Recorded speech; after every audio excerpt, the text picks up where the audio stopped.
Hello guys! Kamusta na kayo guys? Ngayon may bagong update na naman si Lolo Meta. Habang tumatagal, lalo siya nag-stricto si Lolo Meta. So ito, ang terms update for in-stream ads. Bagong update ni Lolo Meta. So basahin nyo dyan. Click nyo yung link. Basahin nyo. Makikita nyo lahat dyan. At saka, binasa ko na yan isang araw.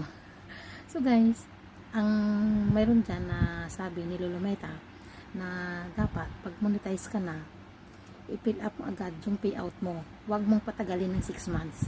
Kasi pag pinatagal mo yan ng 6 months, back to zero yung sahod mo, hindi mo makukuha. So, fill up mo ka agad yan at isubmit yung kay Lolo Meta at para makuha na yung sahod. So, guys, always upload your video, your original video. Huwag nyong lagyan ng music para mabilis tayong ma-monetize. Thank you for watching. Bye-bye.